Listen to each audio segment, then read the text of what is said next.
In this video, I'm going to show you how to build a website that makes clients want to hire you and generates revenue for your business. Hey, what's going on? My name is Sarellas. I'm a videographer and editor from Toronto, Canada. I specialize in sports videography. And in this video, we're talking all about your website, your personal branding on the internet, how to build an online presence and showcase your work in a way that's going to make people want to hire you, that's going to get clients interested, that's going to showcase your video work that you put so much time into in the best light possible. Firstly, and not to oversimplify things, but we probably should start from basics. Your website is your portfolio. Your Instagram isn't your portfolio, your social media account, wherever it is, isn't your portfolio. It's important to have social media accounts, it's important to be posting on Instagram, but Instagram isn't it. You don't want the only place that your presence is known online to be a third-party website where a company changing an algorithm can impact the way that your business operates and the amount of people who get exposed to your work.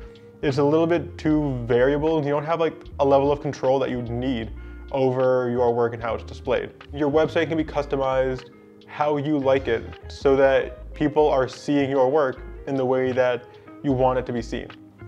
When you post on Instagram, the most recent work that you've done is being shown first.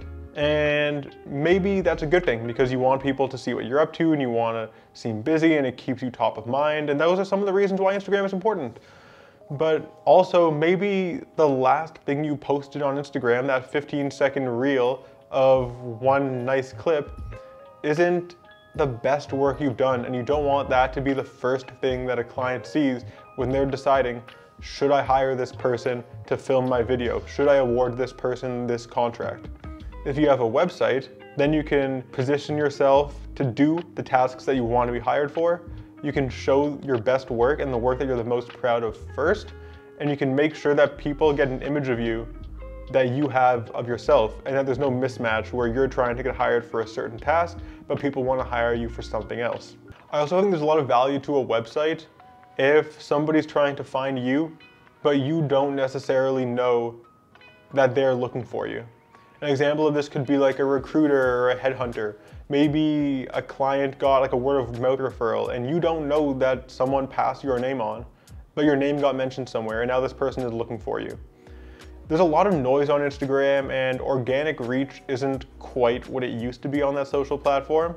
But if you have a website that appears on the first page when somebody Googles your name or your production company, then it's going to be a lot easier for the person to just write your name in Google and find the one place that houses all of your work and makes it look the best, and makes it look the way that you envision yourself. So on like a surface level, that's some of the basic value of having a website. But now let's talk about what practically goes into your portfolio website to brand it well, to make it stand out, to make clients want to hire you and to generate money for you. So the first thing that you need on your website is a landing page. And I think that the landing page on your website should sell who you are, what you do, and what differentiates you from the crowd. Ideally, you should try to do this with a little bit of copy, like maybe 200 to 250 characters, think like a long tweet type of thing. You should probably have an image of yourself just so that people can actually see who you are. It kind of lets you connect with the person looking at your website more rather than just like them reading some text about some person who they can't visualize. And you should probably have a prompt to move someone to the next part of your website, which is where your work is. So let me read the copy on my website's landing page right now, and then we can kind of break it down. Hopefully it gives you a better idea of what you should be doing for yours or what you could potentially do for yours. So my website right now says videographer, editor, strategist, creating short-form sports and event-based video content for brands in the GTA, which is the Greater Toronto Area, and beyond that gets attention in a digital world. I combine high-quality and timely videos that pack a punch with a business-oriented approach that gives meaning to analytics and focuses on building content that aligns with your organizational goals. Want to build your social presence in the way that you've always imagined and get your brand noticed? Then let's get started. And there's a picture of me holding my camera, smiling at the camera, just to the right of that. What am I doing with that statement? Firstly, right away, I'm positioning what I do. I'm a videographer, so I film your videos. I'm an editor, so I edit your videos. And I'm a strategist.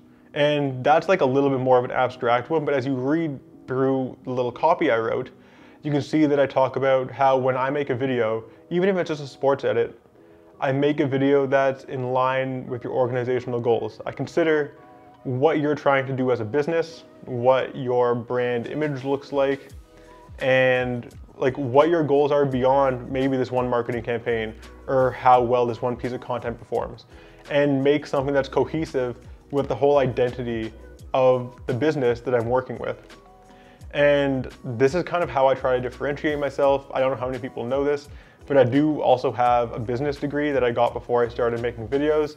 So every time I'm looking at a potential project, I'm analyzing it through that lens, not so much as a purely creative venture, but also as my video being a tool for this business owner to use to generate sales.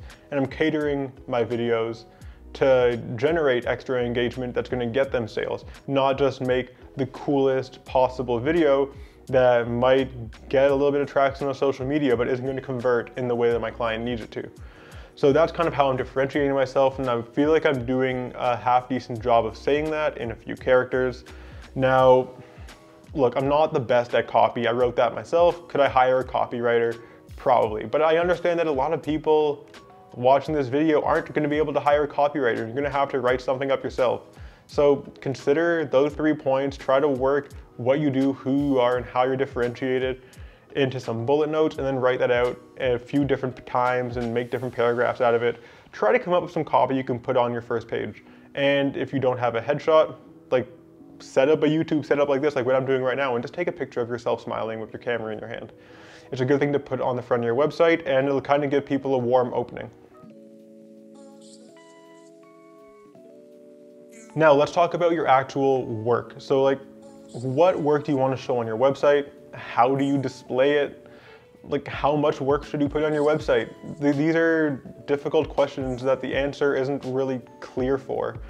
You don't want to showcase all of your work on your website. You want to showcase your best work. And you want to make sure people know what you can do at the very highest level. Everything should have some sort of tie-in. Like at least all the work in my different categories has my specific style. It has my stamp as a videographer. And I feel like when you watch all of my content, for the most part, you can tell, yeah, Peter shot that. It has his style on it. He did it in the way that he does. This is the type of content that he will make. It's not like I have dreamy looking wedding films next to fast-paced, crazy sports edits with a lot of overlays. Everything's in the same ballpark, and I think that's important. So ideally, you want to lay the most recent work that you are most proud of on your website first. So for me, I am a full-time videographer and editor for the Canadian Elite Basketball League. I freelance and make YouTube videos as like my side hustle, and I make a pretty decent income doing that. But my main thing is my full-time work with the Canadian Elite Basketball League. I make a lot of content for them. So when you click on my website, the first project there is Canadian Elite Basketball League.